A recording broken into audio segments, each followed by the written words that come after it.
Good morning, everyone, and thank you for joining us bright and early. It's great to be back with all of you, noting that there are some familiar faces out there on YouTube and a lot of new guests joining us this morning. I'm Daryl DeWald, Executive Vice President for WSU Health Sciences, and I'm Chancellor of the WSU Spokane campus. I'm happy to report that things are busy and bustling with students on campus. For some, commencement is only 3 months away in May. As these graduates look forward to making a difference as future healthcare professionals in our state, our region, and beyond. The campus is embarking on a lot of projects and growth.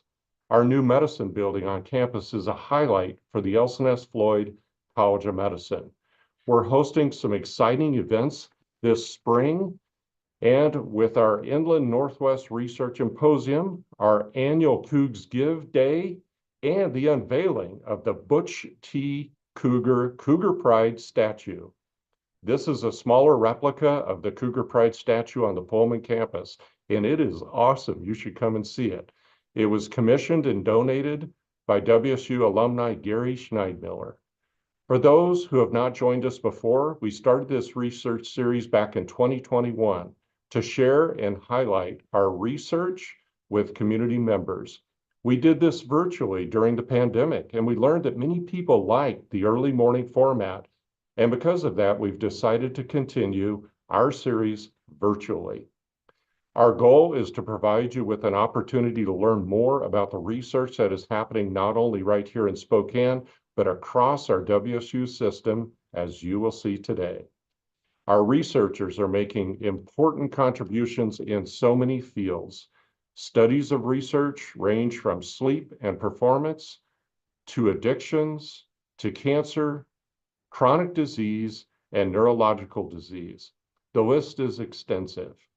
Most importantly, all of this research is looking at complex and life-changing problems that will ultimately enrich the quality of life for all of us. I would now like to hand things over to Dr. Celestina Barbosa-Leiker, our Executive Vice Chancellor for WSU Spokane. Celestina, take it away. Thank you, Daryl. Good morning, everyone. Welcome back to WSU Spokane's Wake Up with Research. Our theme today is Food for Thought, exploring the science behind what we eat. And our first 20 guests this morning to register for this event received a breakfast box sent to your home, and it was themed for today's event. So we hope that 20 of you out there are enjoying your Cosmic Crisp apple this morning, Ferdinand's Cougar Gold cheese, and a scone made with a recipe from the WSU Bread Lab. And you'll hear all about those later this morning. To start, I want to bring up our land acknowledgement and acknowledge America's First Peoples. Washington State University acknowledges that its locations statewide are on the homelands of Native peoples who have lived in this region from time immemorial. The university expresses its deepest respect for and gratitude towards these original and current caretakers of the region. As an academic community, we acknowledge our responsibility to establish and maintain relationships with these tribes and Native peoples in support of tribal sovereignty and the inclusion of their voices in teaching, research, and programming. Thank you. I also want to touch on what got us here. Washington State University is a land-grant university, and the way we serve our state in the health sciences is through the education of the state's future workforce, service to communities and organizations that serve our healthcare needs, and research that works to improve the health and well-being of every resident in the state of Washington. Referencing the statewide approach, we note that the WSU Health Sciences research is being done across the state and beyond, and that is reflected in the location of our panelists and their work that will be presented to you today. In looking at this slide, you can see all of our clinical sites and partnerships across the state in both rural and urban settings. Okay, so let's get to it and hear from these amazing researchers and panelists, our guests today, who are ready to share some food for thought. We delve into the latest science and research on food, nutrition, and human health. I want to remind all of you that you can submit questions at any time while the speakers are giving their presentations. There's a Q&A section on your screen, so just go ahead and put your questions right in there. We'll be monitoring these questions, and at the end, we'll be able to address all the questions that have come up throughout the presentations. We have 4 presenters today joining us from across the state of Washington, and we are going to start things off with Dr. Kate Evans, Professor of Horticulture at WSU's Tree Fruit Research and Extension Center. She's going to share her work with her about the well-known and delicious Cosmic Crisp. Some of you are eating it right now, breeding apples for Washington State. Kate. Hi, yeah, it's good to join you from a wonderful wet morning here in Wenatchee. I'm hoping you can see and hear me okay, and you've got my content. Awesome. So I lead WSU's home fruit breeding program, and this morning I'm going to tell you a little bit about how the Cosmic Crisp apple was born. Okay, a bit of context about the program. So, the Cosmic Crisp goes back to 1997. Breeding apples is not a fast thing to do. Very slow job, you have to be patient. And basically the job of the breeder is to replace the bee. We do exactly the same thing as the bee in the orchard, but we're a little more precise, a bit more specific, like to think a little more scientific. But fundamentally, the Cosmic Crisp, like every apple variety, started with a cross-pollination. So in this case, we took enterprise flowers still on the tree. We stripped the flowers back, make them look not quite as pretty as they would normally do in the orchard. So we're left with just the female parts of the flower. We collected pollen from the Honeycrisp, and you can see that's what we have in a little vial down here. And quite simply, we dust the pollen onto the flower, and then we wait for that fruit to grow. In this case, of course, because we were using a enterprise as the mother, we got an enterprise fruit, but every single one of the seeds that was inside that fruit was a unique individual, and each was a result of that cross hybridization between enterprise as a mother, Honeycrisp as a father. So every seed is different, every seed is unique, a little similar to the human. So carrying on that Cosmic Crisp story, we had our pollination back in 1997. Seeds were germinated, and here you can see on the right a picture of the greenhouse here in Wenatchee when it'll be like that in probably about 3 weeks' time, I'm guessing. We've got thousands of seeds. As I said, every single one's different, but they all look exactly the same at this point, as you can see. And our job really is to determine which one is the best, which ones are good, which ones are not good. So it's very difficult to do that in the greenhouse. We have to propagate them onto a rootstock and plant them out into the orchard. And this picture down here at the bottom right is basically where I spend most of my time throughout August to the end of October. It's a pretty nice place to wander up and down rows of apple trees, Columbia Rivers there, blue skies sometimes if we're really lucky. And really what I'm doing there is selecting from those seedling apples the ones that look good and that pass the bite test. So frankly, the job of the breeder is taking a bite, lots of spitting, and selecting the ones that taste good. When we've done that, we pick samples and bring them back into the lab for a much more complete evaluation over and above that bite test. All of the fruit that we test in the lab has had at least 2 months of refrigerated storage. And we do this because, if you're not aware, Washington State produces about 60% of the US crop. And in order to get that crop from the orchard and out into the marketplace, much of that fruit is refrigerated. We as consumers want to be eating our apples for 12 months of the year. So it's important from a breeding program perspective that that fruit stores very well and retains its quality. And I've pictured a few things here that we do in the lab for testing that fruit for quality. So checking the maturity of the fruit, the texture. You can see this one on the bottom left. This is a digitest. It has a little probe here that pushes into the apple and gives us a texture measure. We juice samples and we test for basically for sugars and for acids, which are the two main things that you taste when you're eating an apple. And then, okay, we've got all of this nice instrumental equipment, but fundamentally there's nothing that is replacing the bite and that mouthfeel, the sensory assessment of an apple, where you get the combination of textures and flavors. So we do an awful lot of tasting in the Fruit Lab. And what we're looking for is something that tastes good. We ultimately want something that consumers want to eat. So this is a sort of extension of that, the whole timeline, with the dates here are actually the Cosmic Crisp dates. I explained the phase 1 Cosmic Crisp, the tree that was eventually selected as Cosmic Crisp was planted in this phase 1 orchard in 2001.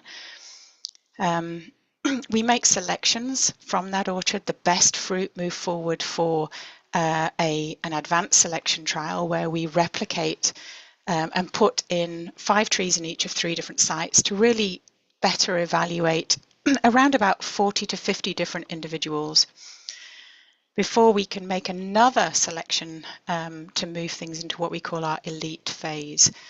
And this is where we're getting large volumes of fruit. And when we have large volumes of fruit, that's maybe about 50 trees worth, we can do even more evaluation. And that's fundamentally what we need before we can make decisions about which apple is the best, which one we're going to release. With that volume of fruit, we can do a lot more orchard testing. We can run fruit on commercial packing lines to see how they perform. And we can do a lot more storage tests. We get into the fun bits of consumer preference testing. Obviously, we try and get people to taste the fruit at every stage, but when you don't have much fruit, you can't really push it out to a lot of people. This one actually, these images are in Spokane. I'm not sure if you're aware, but we did much of our consumer preference testing for the apple that subsequently became Cosmic Crisp in Spokane River Mall, so Riverside Mall. And here you can see images of a head-to-head tasting between the Cosmic Crisp apple and Honey Crisp that we did. Great fun day, but absolutely exhausting. So then, of course, we make the selection. We know it's a great apple, but you can't just, with an apple, you can't just put it out into the marketplace and think it's going to be great. People buy apples by name, so you have to really work on getting some brand imaging. We need to have people interested, excited in a new apple, be willing to try it, and then hopefully once they've tried it, they're hooked and they want to go buy it again. So for the Cosmic Crisp apple, we worked with a company called Proprietary Variety Management out of Yakima, who did a really great job in developing the sort of the brand image, which hopefully you've seen some of that cosmic-y kind of space-like brand image that you see on the bottom left. And then working with other partners, because of course we hit the first fruit release of Cosmic Crisp came in December 2019, beautifully timed for COVID as things closed down the following spring. So all of that time when we would have been in store doing the giving out slices, having people taste, that was the last thing anybody wanted to do. So great partners. Crunch Pack developed these sliced apple packs for us that went out to all sorts of people. Walmart did these single apple boxes, went out with all their online orders, which was fabulous, a really great way to try and get that apple into people's hands. We've been awarded the Good Housekeeping Healthy Snack Award 3 times now, which is phenomenal. That's just a really nice validation of what we've been doing. For me, one of the neatest things with this whole story was I heard just last December at the Washington State Tree Fruit Association show, the Horticulture Association show, that Steve Clements, who's a CEO of one of our big fruit companies here, says data shows that Cosmic Crisp has increased the number of apple consumers. Wow. So we haven't stopped there. The breeding program carries on. This is our next one. Watch this space. We'll be having a naming competition pretty soon, running out of WSU. So yeah, at the moment, catchy WA64. Thank you. Happy to take questions when we get to the panel. Thanks so much, Kate. That was absolutely fascinating. I love hearing about the Cosmic Crisp. Huge fans. Of course, the Cougs are huge fans of that apple. And a special shout out to the Wenatchee Cougs. Thanks so much. Yay.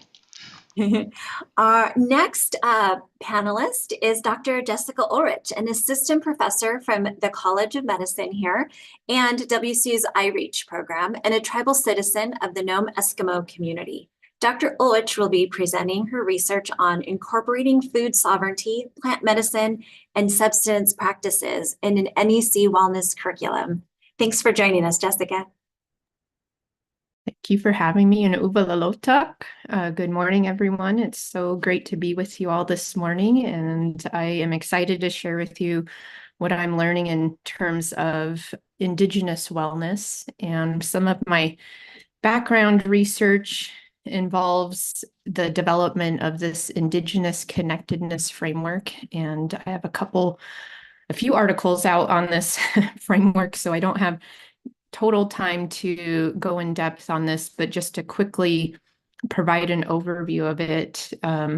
What I was learning from literature and interviews with Alaska Native knowledge bearers is the importance of helping children develop healthy relationships and connectedness with family, community, the land, ancestors, future generations, and culture and spirit. And we have, through our ancestral knowledges, wisdom, and practices, many ways to develop and maintain these relationships. And what that does for a child when they feel connected in all of these ways, it helps them know who they are, where they come from, and that also helps them be resilient to some of the trauma and challenges that many Indigenous communities have experienced through colonization. So as I've presented and shared out on the Indigenous Connectedness Framework, my own tribal leaders approached me and said, hey, we want you to develop a curriculum based on this framework because we feel that this could really help with prevention efforts, well-being, supporting child and family and community well-being efforts. So I worked with my community and tribal leaders and drafted up a connectedness curriculum based on that framework. There were 6 sessions formed as a result of that. And our initial thought and idea was maybe we could host hour-and-a-half sessions once a week and invite families, primarily parents, to come and join us and learn, but also engage in cultural activities and discussion. So that was our initial thought, but we knew we needed to get feedback from our community and make sure that the curriculum that we were developing was the most applicable to our community and that we had the right language and right approach and thought behind this effort. And so we hosted focus groups in Nome and in Anchorage with tribal community members as well as regional tribal community members to gain insight on what they thought of the curriculum, what else needed to be included, and food and teaching about food sovereignty, plant medicines, and subsistence practices were part of that discussion. And we needed to include that more and provide more of a focus on that. And that resulted in the development of this framework here, adapted based off of the Indigenous Connectedness Framework, but wanted to really apply what we learned from those focus groups. And this is where I'm really excited about applying this to our curriculum and centering food subsistence practices, as well as teaching about family roles and responsibilities, teaching about our Inupiaq values, teaching about culture and language and our connection to the land. And also making sure we're providing historical knowledge where we acknowledge, some of the historical traumas we've experienced, but know that we have a source of intergenerational strength that can really provide our children and our families with knowing who they are, where they come from. That's been an original instruction passed down for generations. And so we're coming back to this through our Indigenous knowledge.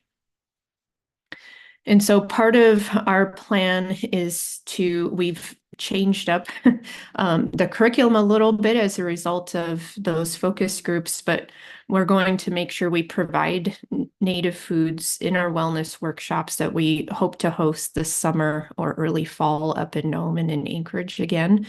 We're going to provide information on how to harvest different plants. So there's a lot of medicinal plants that are from the region, and we want people to know where to find it, how to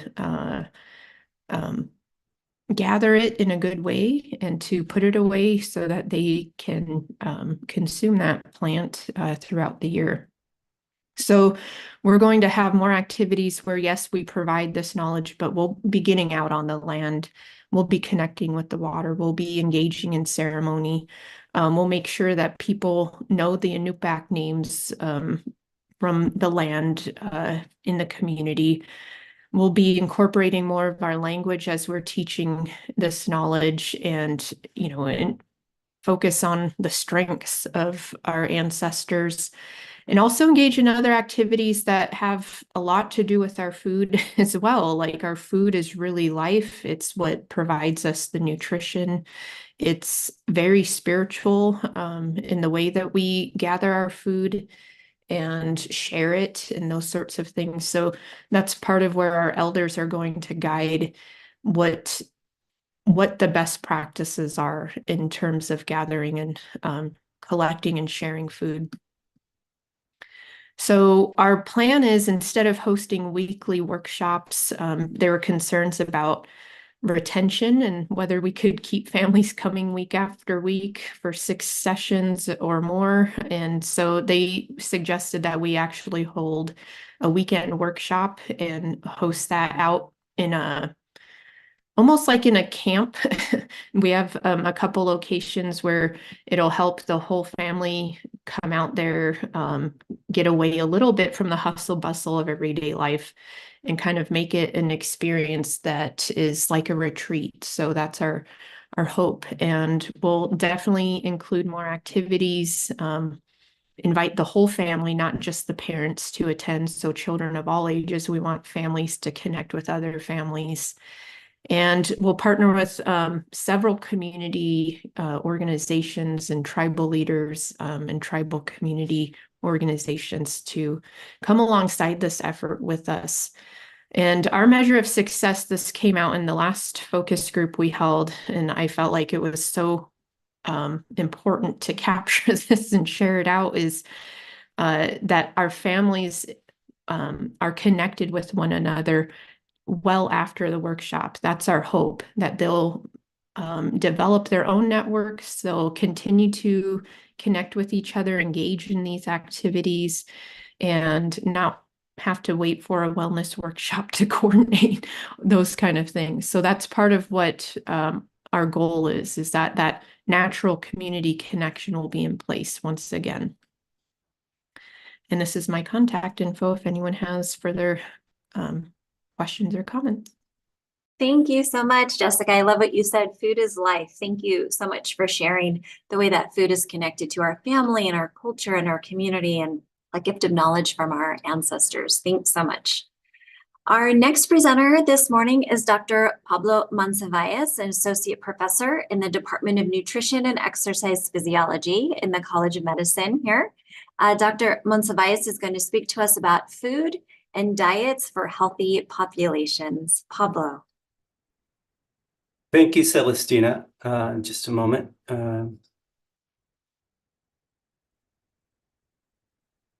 Is that showing now? Good morning, everyone. And thank you all for joining this Wake Up with Research today. I'm honored to be here sharing some of the work I and my colleagues are doing on this topic. One of the questions, I guess, that comes to everyone's mind when they think of nutrition is, what is a healthy diet? And we're lucky in the United States that we can look to a really authoritative source to answer this question, the Dietary Guidelines for Americans. This is an evidence-based set of guidelines for healthy eating that's updated every 5 years using the most rigorous and up-to-date science. And what we can see in the last maybe 15 or 20 years is that the dietary guidelines has gotten away from vilifying specific nutrients or even foods and started thinking more about healthy eating as trying to achieve an overall healthy pattern in our diets. And this can be seen, for example, from the most recent set of guidelines with these bullets here.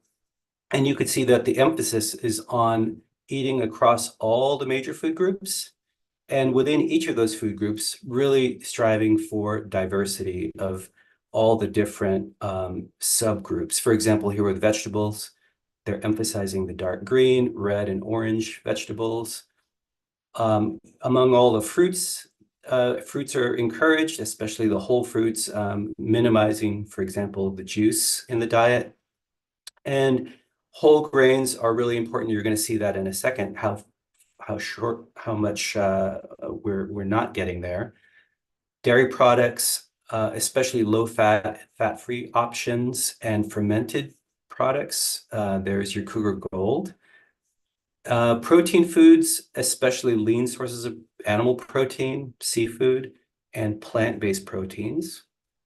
And finally, oils are an important part of a healthy diet, primarily vegetable oils, your olive oil, and other plant oils coming from seeds and nuts. So this is really the ideal. Now, where actually are we in the United States today? Well, one way to see that we do fall far short of achieving these healthy diet patterns is by looking at this graph here. What this does is show you a snapshot of where our diets are in reference to these achieving the targets for each of these food groups along the bottom here. So for example, if we look at vegetables right here, we find that about 90% of Americans, represented by this blue part of the bar, fall short of achieving the vegetable recommended intake. For fruit, we're doing a little bit better, still not too great, in that 80% of Americans don't achieve the recommended intake of fruit. Finally, for whole grains, it's pretty bad. 98% of Americans are not reaching the recommended intake of whole grain foods. You can see that a lot of these bars are dark blue. That basically is telling us a pretty grim story about the American diet today, that we're not reaching that goal of a varied and healthy diet.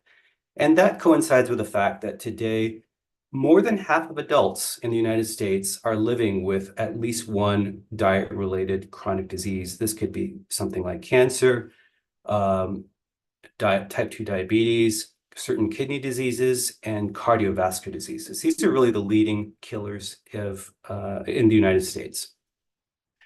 And one of the cardiovascular disease alone is really the number one cause of death in the United States. And if we look at one of the leading risk factors for cardiovascular disease, that's hypertension, that's high blood pressure.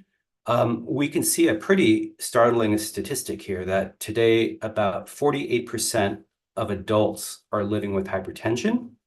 And this is pretty serious because hypertension itself can really set us up for a variety of more severe health outcomes, including stroke, heart failure, heart attack, kidney disease, vision loss, and sexual dysfunction. That's really the bad news. The good news is that hypertension is actually something that we can solve. We can control it. We can control it through medication combined with lifestyle change. Lifestyle change primarily would be physical activity and diet. But actually, it's estimated that about 20% of people living with hypertension could completely control hypertension simply by modifying their lifestyle alone. And we know that because we know that from a landmark study carried out in the late 1990s that showed that dietary change could control blood pressure in people living with hypertension.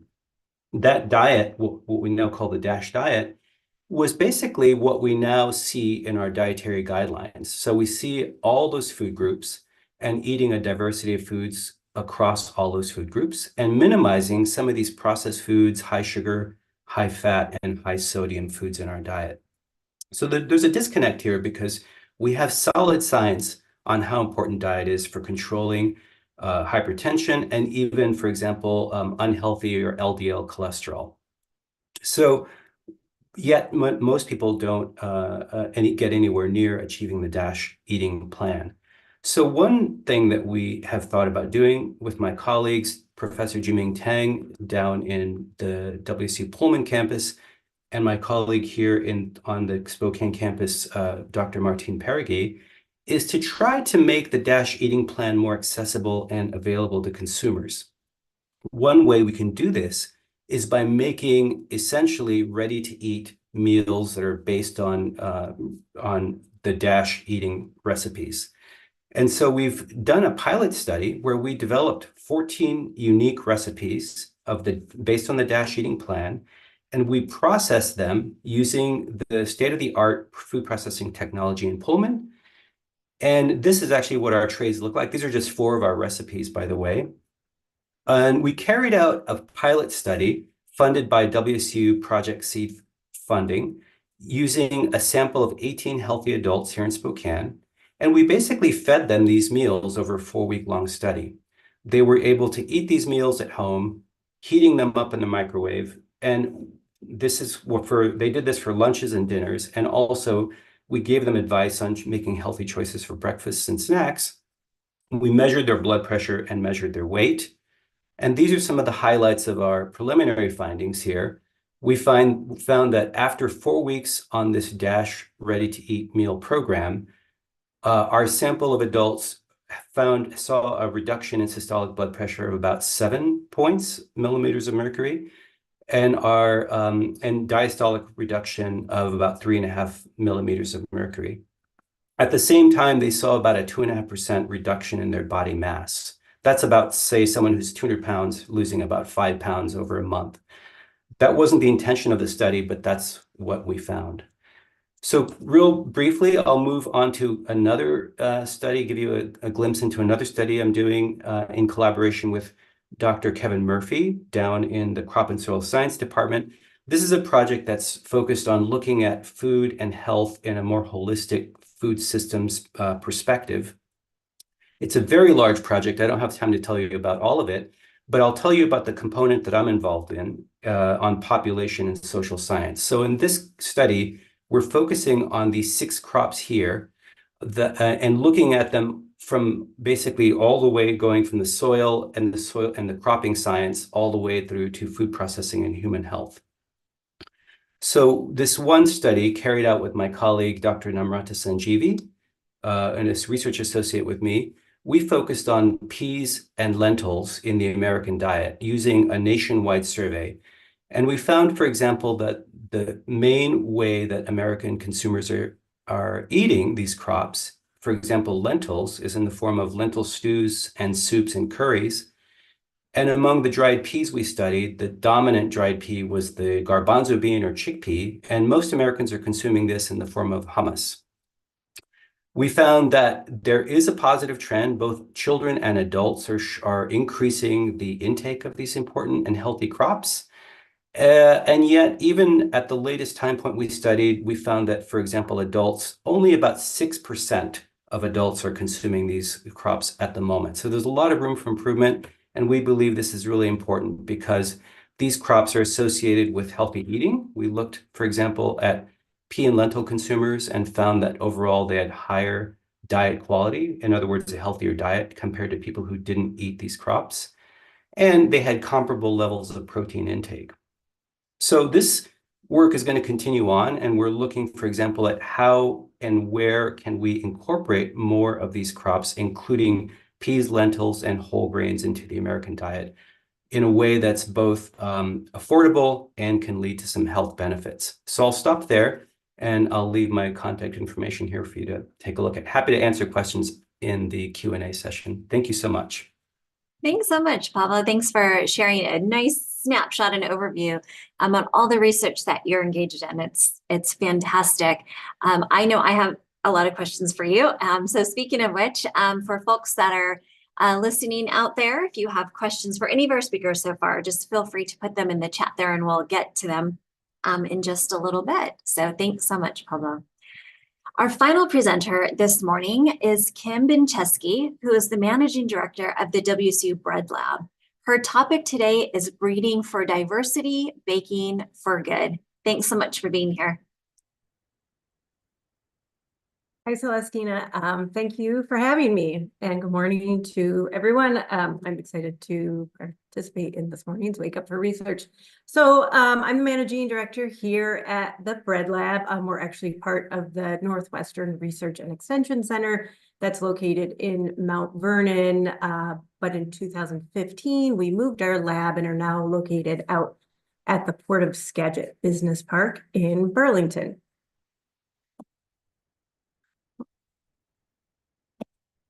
So I'm going to give you just a quick overview of our plant breeding program that focuses on genetically diverse small grains for organic systems, and our baking program where we strive for more nutritious products that taste better and are better for our health. Dr. Stephen Jones started the lab in 2009. He was a wheat breeder at the main campus in Pullman for 15 years, and he decided to make a change and move here to be at the Research and Extension Center in Mount Vernon. And when he did that, he really thought he would be just getting out of wheat breeding altogether, because what farmers are growing grain on the west side? And it turns out there are a lot. So there are over 80 crops that we grow here in Skagit County, and many of those crops require a strict rotation cycle, and that is where the grains come in. Wheat and barley are grown as a rotation. They help break pest and disease cycles, and they add nutrients back into the soil. Historically, these were not profitable for farmers at all, and often they were just simply tilled back into the soil. So we breed specifically for Western Washington farmers using non-GMO techniques, and we develop unique varieties that fit outside of the commodity system. Each year, we grow thousands of varieties in small plots, as you can see in this slide, and we select the varieties that do well agronomically.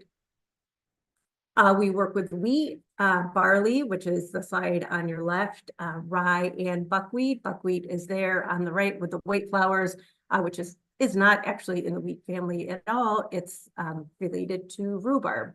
But buckwheat is also a really great rotation option. It's excellent for ground transitioning to organic, and is a late food crop for bees, which that time of the year bees are really struggling to find a food source. So all of the grains that we grow are genetically diverse, which enables them to adapt to a changing environment. And we believe this is a really crucial component to the future of farming in a climate that is in chaos. We also breed for variation. The slide represents some of the different colored wheats that we have developed. Typically, wheat is classified as either white or red. And as you can see here, we have varieties that are brown, blue, and purple. These give farmers unique possibilities to sell to local millers and maltsters, and keeps the value where it's produced. We believe in baking with 100% whole grain. Not only is it the best use of the land, it tastes better and is better for you. Here, this is an article that was published in The Guardian discussing the dangers of additives that are allowed here in the US to our bread. I don't know if anyone out there remembers the Subway and yoga mat controversy. I think that was back in 2014. There's also a 2000 study published in The Lancet that found low whole grain consumption was associated with the largest cancer burden in the US. And as Pablo showed in his slide, not only is about 98% of the population not eating enough whole grain and not getting enough fiber, we're also ingesting many non-food ingredients that are allowed in much of our store-bought bread. So our answer to this was a formula that we named the Approachable Loaf. It's made with 60 to 100% whole wheat, contains no more than 7 ingredients and no non-food ingredients. We started a group called the Bread Lab Collective. This is a group of bakers who have joined together to bake and sell the approachable loaf. Currently, we have members from 26 states, as well as members in Canada, Australia, Estonia, Scotland, and United Kingdom. So we have semi-monthly pop-up bakery sales at the lab here, where we sell our version of the approachable loaf, along with other wheat and rye rustic style loaves. We typically have a guest baker that joins us, and we've offered everything we offer is whole grain. So along with the breads that we make here at the lab, we've had other products such as bagels, pizzas, and cookies. So the pop-up bakery, that was a flyer from one that we had recently, and that is our wood-fired oven that is right outside of the lab here. And this was built in 2019, and that's using a buoy that had been floating out in the Puget Sound during World War II. The design was inspired by Dented Buoy Pizza, which is located at Finn River Farm in Chimicum. And the slide on the left, that is some notes taken by a sixth grader at Bayview Elementary here in Burlington. Another way we try to get out into the community is an outreach program for our local elementary schools. We've developed a curriculum that includes aspects of science, farming, history, and nutrition that we hope will have long-term impacts on healthy food choices as well as STEM careers. And lastly, this is Bread Lab, a children's book that I co-authored with one of our former PhD students, Bethany Econopoli.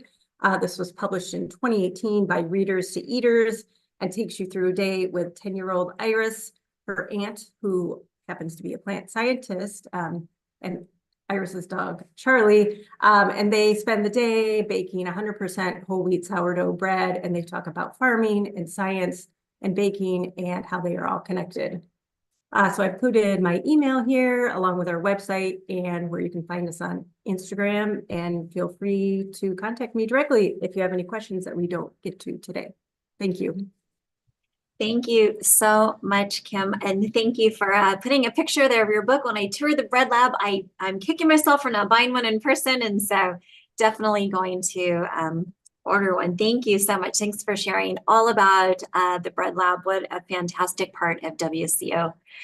Thanks to all of our presenters. Now it is time for our Q&A. So for those of you that are watching out there, if you haven't yet put your question in the chat, go ahead and feel free to do it now. We have a wide and diverse range of questions that have already come in. So I'm very excited to go ahead and start here. Kim, you were just up, so let me just go ahead and start with you here. So Bread Lab is fantastic. Your bread is fantastic there too. Is there anything though, for those of us that don't have access to that approachable loaf or any of the other things put out of the Bread Lab, is there a type of bread that you would recommend from the grocery store that we could get that would give us kind of that same nutritional impact? Sure.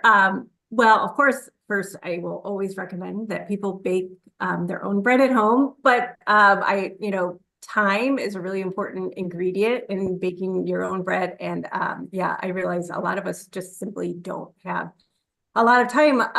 So if go to your local bakery if you have one. If you don't have that option, I try to avoid telling people specific brands. There are a lot of brands out there that sort of market themselves as being really healthy, and they're not always. So I just recommend reading the ingredients and just trying to avoid looking for things that are 100% whole grain. Things that are labeled as whole wheat actually only have to have 51% whole wheat. So whole grain, and just looking at the ingredients and looking for things that don't include non-food ingredients, and no high fructose corn syrup. Great. Thank you so much, Kim. Okay, let's talk about lentils now. Pablo, you had a request for a recipe. I see that you put it here. Hopefully somebody from our communication team can let others know. I love that we've got researchers giving out their favorite recipes right now. That is fantastic. Another question came in, Pablo, for you about any work that you've done with dietitians and nutritionists. Can you talk a little bit about any work about that you've done with them? Absolutely, yeah. That's a lot of the research I do does really closely involve dietitians because, for example, the study where we developed and produced the Dash ready-to-eat meals really had required a lot of input from Dr. Martine Perigee, who's a registered clinical dietitian, because we had to really fine-tune recipes that are meant for the general public for our specific study participants. I mean, we tailored the meals to fit the criteria of the DASH plan, and we then delivered the meals to each participant in a way that was consistent with their energy requirements and other health considerations. So the research we do, a lot of it does really closely involve dietitians. I had not worked with anyone from the Emily program, or for that matter, studied or done any projects related to eating disorders, but that is an important area to be looking at. Great, thanks, Pablo. One more question for you here.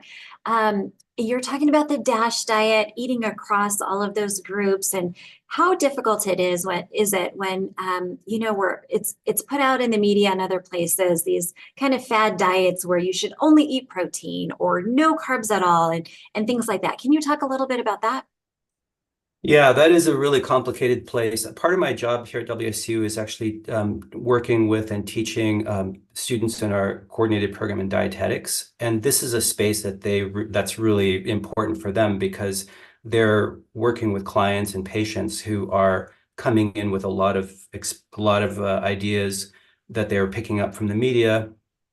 And some of that it could be misinformation, but it also could just be information that's not appropriate for their specific needs. And it is really important if anybody's going to change their diet in a dramatic way to consult with a health professional. And the dietary guidance I talked about in the Dietary Guidelines for Americans is really the most reliable, authoritative source of science-based recommendations that are good for the general public. If you have specific health concerns or you're trying to lose weight or gain muscle mass, I do encourage you to speak to a health professional about that. Great, thank you, Pablo. Jessica, a couple of questions for you came up in the chat. Really a great question. Do you live here in Washington? Or are you in Alaska? If you're here in Washington, how do you stay connected to folks back home? And how is your research received amongst your tribe? Yeah, so I currently live in Spokane. My partner's going to law school, so we located here for that reason. And I do go back home to Alaska quite often. That's where I'm from, and have a lot of relationships and work up there that I'm still engaged in. And in terms of how the research is received with my tribe, it's well received because this is co-led. I feel like I engage in research in a way that is community-based, tribally based research. This is their framework in terms of what was adapted. This is their call on what gets done with this research. And I feel like they're super excited, receptive. They're sharing this knowledge out with me. We're presenting in various spaces. And I was just recently invited to work with tribes from all across Alaska on prevention framework building type efforts. So it's very much needed. There's a lot of good work already happening, and it's really a knowledge exchange. And I'm honored to be a part of that. Great. Thanks so much for sharing, Jessica. Kate, we had quite a few questions about that Cosmic Crisp, as expected. Okay, so a couple of them here. There's two that are potentially somewhat connected. What gives that Cosmic Crisp the acids and sugars that give it its distinct flavor? And do specific genes provide Cosmic Crisp characteristics? Yeah, great questions. So what gives it its specific flavor? You know, what you taste mostly in an apple is that balance between the sweetness and the tartness. There are many, many different aromatics in apple that are either in the flesh or in the peel. So you have to think about that when you're excuse me, when you're eating an apple. You have a different perspective when you eat the peel sometimes compared to if you peel the fruit first. And I'd always recommend to eat the whole thing, right? And then you get that whole flavor mix. But I think also what gives it its unique, I always kind of talk about the eating experience more than the flavor. We always think of the not just the sweetness and the tartness, but the firmness, the crispness, and the juiciness. And really those 5 characteristics are the things that are best used to describe apples.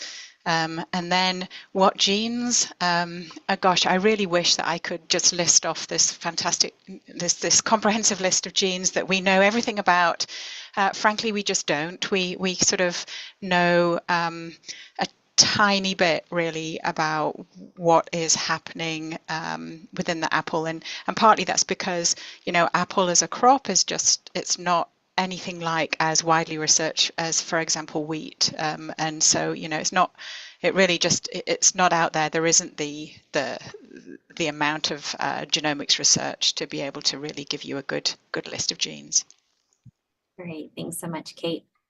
Pablo, a couple of more lentil questions. So first, lentils are cheap. They're easy to find, but we're not really eating a whole lot of them. I'm curious of your thoughts about that. And then also, if we want to increase our consumption of, let's say, lentils, how do we know we're buying a brand that grows without using the bad chemicals or growth methods? Yeah, I like those questions.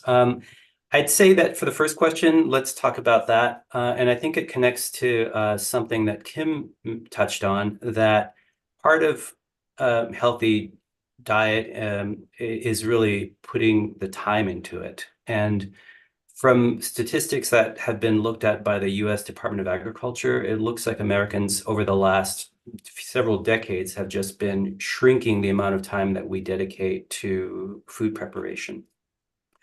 Last time I looked, it was less than 30 minutes a day. So when you look at crops like lentils or whole grains, a lot of those crops or those foods require a lot of time in the kitchen to prepare.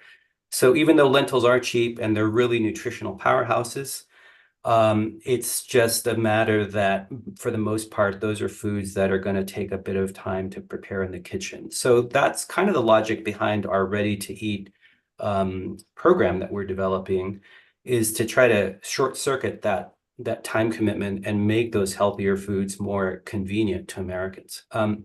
Regarding your second question about the quality or the purity of the source, personally, I feel like I'm not an expert in, say, pesticides, but I would say that developing a relationship with a trusted retailer in Spokane, we're lucky to have a food co-op here that you can go to and you can talk to the buyer and you know exactly where those crops are being, what kind of supplier those are coming from.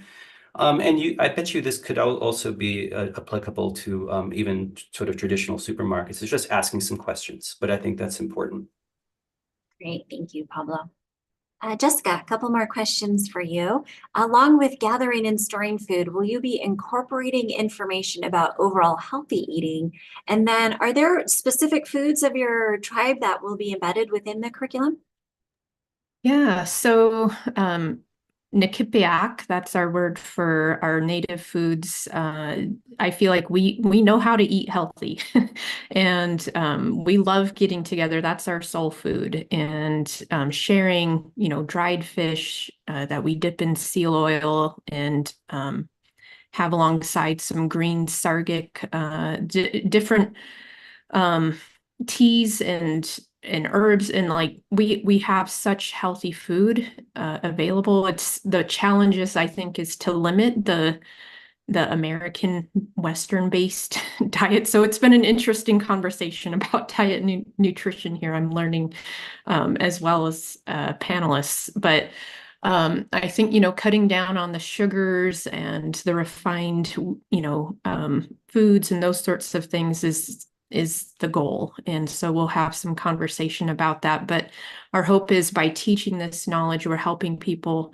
recenter this into everyday family community life, that this just becomes, more common than not. So that is the goal with that. And then I just shared some of the foods But it also involves harvesting, different animals, seal, walrus, whale, all of those things. And it involves ceremony, and it involves adapting to climate change. Like, that's a huge challenge. We don't know if we're going to get our salmon every year now. So there's conversations we'll have and sort of think around this and get feedback as we pilot this and hopefully improve upon this curriculum, and then share it out more broadly on what we learned from that process and encourage other communities to engage in similar processes. Great. Thanks so much, Jessica. We are running out of time, but I have one more question. I have a question for Kate and a question for Kim. Kate, what brought you to this field of research? And then Kim, what was the motivation for writing the book about the Bread Lab? Yeah, I just love plants. Really always into plants when I was a kid. And then genetics, I mean, it's a great combination, plant breeding. So yeah. Thanks, Kate. Kim. So we really just wanted to get a children's book out there to inspire not just girls to be interested in science and STEM related careers, but all kids to think about farming and science and baking, and also get conversations going between kids and their parents and caregivers. Great, thanks so much. Well, it's always a quick hour when we do the Wake Up with Research. We are out of time. So many great questions. Some are unanswered, so we will be sure to make sure to connect back with the viewers this morning that had questions that we didn't have time to get to. I just want to give a virtual round of applause and another thank you to our panelists, Kim Bincheski, Dr. Kate Evans, Dr. Jessica Ulrich, and Dr. Pablo Monsivais. We truly appreciate all of your time and your insight and all of the research that you shared with us. We are privileged to hear about the work and the first-class research that you're doing across the entire state of Washington. We won't have another Wake Up for Research until early fall, so the exact date will be determined, so keep your eye out for those details, and we'll send it out to all of our guests. You can always find out more information as well about these events and other events on WCU Spokane at our website, spokane.wcu.edu. And we're going to post a recording of today's Wake Up with Research on our Wake Up with Research page, that you'll be able to see this, not only this Wake Up with Research, but our previous Wake Up with Research events as well. If you want to follow up with anything that we shared today, please feel free to reach out to us and we'll point you in the right direction. Also, if you or your business is interested in sponsoring one of our upcoming Wake Up with Research series or any other event from the Spokane campus, please feel free to reach out as well. Again, thank you to our panelists and to you, our guests. We look forward to seeing you again and appreciate your support in being with us this morning. Have a wonderful day. Stay healthy and go Cougs.